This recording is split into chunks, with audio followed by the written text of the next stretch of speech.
जय श्री राम। प्रिय भक्तों, किसी ने ये प्रश्न पूछा है कि श्वास पर ध्यान कैसे लगाया जाए।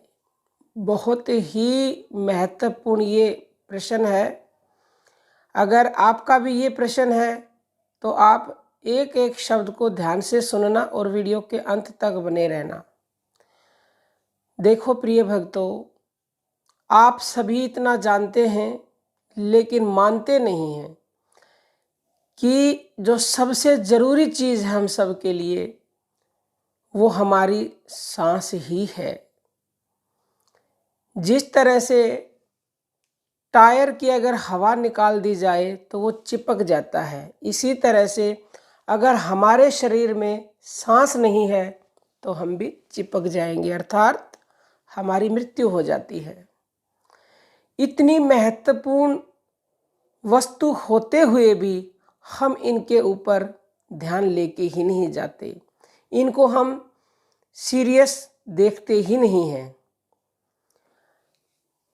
शरीर और आत्मा के बीच की बहुत ही महत्वपूर्ण कड़ी है हमारे प्राण, अर्थात हमारे सांस। जो परमात्मा हमसे परे है, अगर आप अपनी श्वासों के ऊपर ध्यान देने लग जाओगे तो आप उस परमात्मा के करीब पहुंचने लगोगे। क्यों? क्योंकि जो सांस है हमारी वो हमें चलानी नहीं पड़ती, उसको चलाने वाला कोई और है, वो अपने आप ही चल रही है। तो जब आप इन सांसों पे ध्यान देने लगोगे तो जो इन सांसों को चला रहा है ना, उस तक आप पहुंचना शुरू कर दोगे। तो प्रश्न ये है कि किस तरह से ध्यान लगाएं सांसों पर। देखो, जो आपकी श्वास चल रही है, जो स्वाभाविक स्थिति है श्वासों की, वास्तव में तो ध्यान उन्हीं श्वासों पर लगाना चाहिए। जो पुराने साधक हैं, अभ्यास के बाद आप अपनी स्वाभाविक जो प्राकृतिक जो श्वास चलती है उसके ऊपर ध्यान लगा सकते हैं। लेकिन जो भी शुरुआती साधक होते हैं, नए साधक हैं, वो ये नहीं कर पाते। तो उनको क्या करना है, सांस को थोड़ी सी गहराई से लेना है, अर्थात थोड़ी लंबी और गहरी। थोड़ी आवाज़ भी आती है शुरुआत में तो कोई समस्या नहीं है। बाद में जब अभ्यासरत हो जाते हैं आप, तो अभ्यास के बाद आप धीरे धीरे जो आपकी प्राकृतिक स्वाभाविक सांसें चल रही हैं उनके ऊपर आप ध्यान लगा पाएंगे। अब हम आपको पहले भी वीडियो में बता चुके हैं कि जो हमारी सांस होती है उस सांस में एक ध्वनि निकलती है। जब हम ऊपर श्वास लेते हैं उसमें भी और जब हम छोड़ते हैं उसमें भी। तो ध्वनि को अगर आप पकड़ के श्वासों पर ध्यान लेके जाएंगे तो अति शीघ्रता से आप ये कर पाएंगे। जैसे कि जब हम ऊपर सांस लेते हैं ऐसे, तो स की आवाज़ आती है, स या फिर सो। और जब हम छोड़ते हैं तो हंग की आवाज़ आती है ऐसे, जैसे मैंने सांस ली।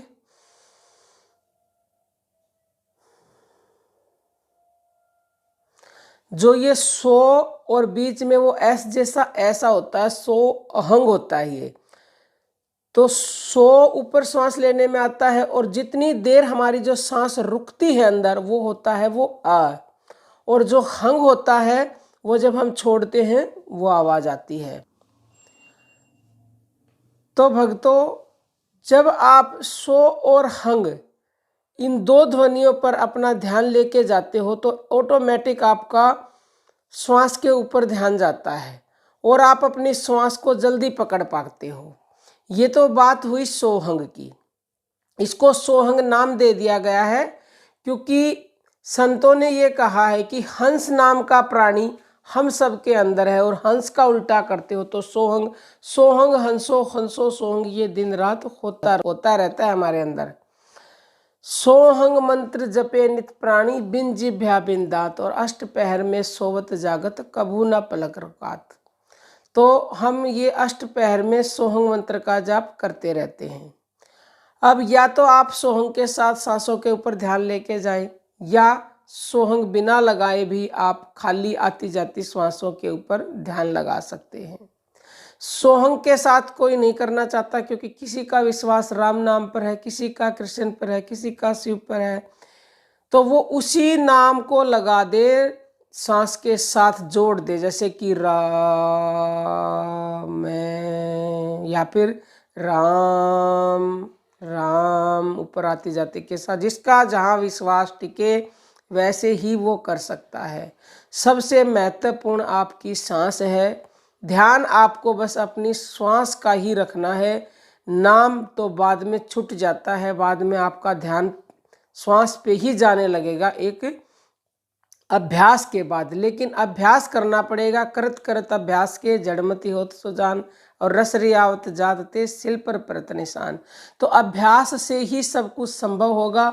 अगर आप चाहें बिना अभ्यास के हम ये कर लें तो ये कदापि नहीं होगा। शुरुआत में थोड़ी दिक्कत होगी, तो दिक्कत हो तो आप ऐसा करें, मतलब जोर से श्वास आने दे और जाने दे, और मन में सो और हंग बोलते रहे।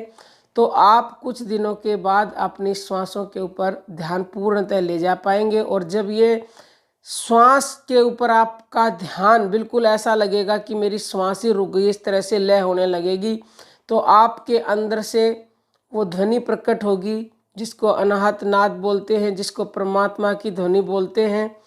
तो धीरे धीरे आप उस परम की तरफ पहुंचने लगोगे। ये किसी और वीडियो में बात करेंगे, बहुत ही लंबा और गहन विषय है।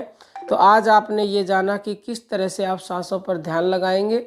आप बस अपनी आती जाती श्वासों को देखते रहें। ये काम आप एक जगह बैठकर कर सकते हैं। आप चलते फिरते, सफाई करते समय, झाड़ू लगाते समय, खाना बनाते समय, ऑफिस में, गाड़ी चलाते समय, कहीं जा रहे हैं, बाइक पर बैठे हैं, सफ़र में हैं, तो बड़ी ही आसानी से आप ये अभ्यास करें। भूल जाएं तो फिर याद आए फिर शुरू कर दें, फिर याद आए फिर शुरू कर दें। भूल जाते हैं, भूलना स्वाभाविक बात है। आप शुरुआत में भूलेंगे, लेकिन जब अभ्यास हो जाएगा, उस परम की कृपा होने लगेगी, तो आप फिर श्वासों को लगाना, यानी कि श्वासों पर ध्यान लगाना भूलेंगे नहीं। कोई भी आपका प्रश्न हो कमेंट कीजिएगा, उसका उत्तर हम जरूर देंगे। कई बार देर हो जाती है तो आप दोबारा कमेंट कर दीजिएगा। कई बार कमेंट नीचे चला जाता है, कई बार यूट्यूब में कुछ प्रॉब्लम आ जाती है, कमेंट हम तक पहुंचता नहीं है। तो आप ये ना सोचें कि हम आपका जवाब नहीं देंगे और ना देते हैं। हम पूरा प्रयास करते हैं कि हमारे जवाब से आप परमात्मा से जुड़े, और हमारा उद्देश्य यही है कि हमारे वीडियो से आप लाभ उठाकर परमात्मा से जुड़े, अपना कल्याण करें। तो हमारा वीडियो बनाने का उद्देश्य पूरा हो जाता है। अब हम अपनी वाणी को विराम देते हैं। जय श्री राम भक्तों।